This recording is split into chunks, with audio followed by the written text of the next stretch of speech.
Hello guys, I'm Mechanic Pride. Today I'm going to show how to replace auto sensor upstream downstream. What's the engine liner cause the auto sensor problem, and also catalytic converter replacement, and other job is your main seal and kind of transmission job. You need to first remove the top side upstream auto sensor first.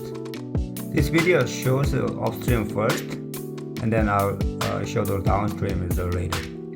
Once you guys open the hood and then auto sensor location beside the turbocharger, and then kind of passenger side under the hood.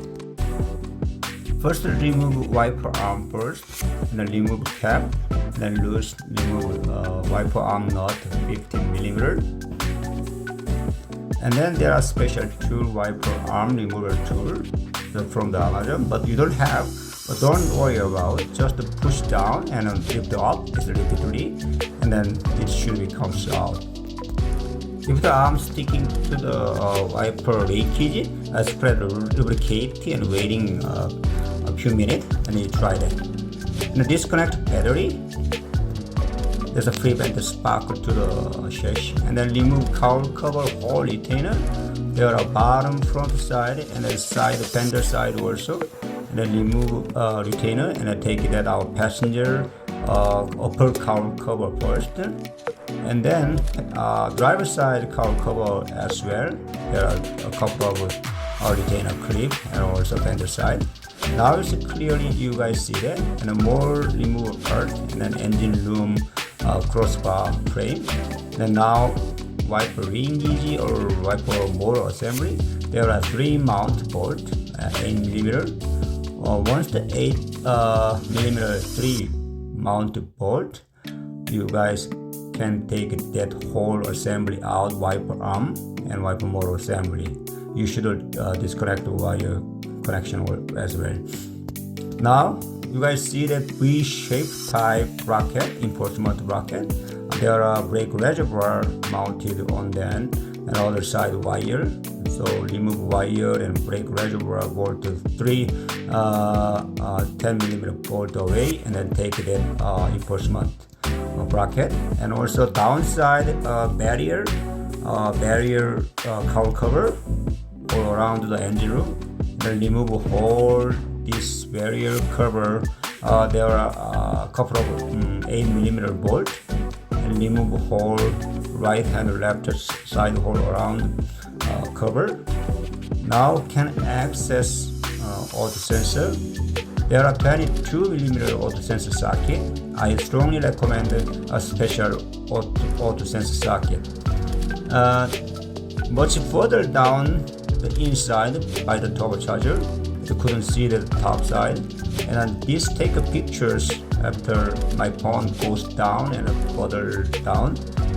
First you guys disconnect auto sensor, and then there's a red locking tab, and release the back, and then disconnect the connector, and then much down hard to access an auto sensor.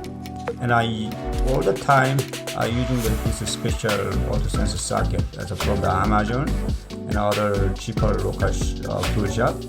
I'll attach the auto sensor, and then using the big pry bar, I take that out.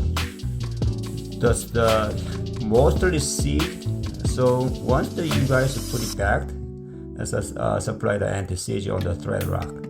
After the remover, I took this picture, that's location, and then after the job, you guys install the auto sensor, and then put it back to the auto sensor using the wrench as well. And now with this video, next portion is the downstream, and then lower side the catalytic monitor sensor, auto sensor. That is much easier. Transmission, drive shaft, and then beside the catalytic converter and exhaust and to the muffler. That is auto sensor. The wire goes down to the passenger body firewall, and then there's a 2 retainer clip to the body, and then outside the wheel house area there's connector location. First this connector, auto sensor connector, and then detach the retainer from the retainer, and then some case also if the siege is failing and you're heating up to the auto sensor thread area, do not heating up to the wire, only bottom of the thread area. And then using the auto sensor socket or wrench, I used the auto sensor special socket. Once I showed one, and then take that out auto sensor. Now it's a clarity view, and I remove catalytic converter. Actually, I working on a drop the transmission and a new mason job. This one is the top side, bank one top side auto sensor location. And on other side, once you guys see that, beside the transmission drive shaft, that side, this one is the downside auto sensor location. Now it's a video. I took a video after the transmission out. That is so much tricky and stupid design. There's a top side auto sensor location, and then so much tricky and then so much stupid design. And then there are catalytic converter 3 volt. And then left side 2 is a little bit better, but this top side, right hand side, much worse. It's a fucking stupid engine. So you need a catalytic converter job. I posting the other video transmission and you put that video. Anyway, I separated the video. First video, this one is the replacement of the top and the bottom side auto sensor job. Thank you for watching.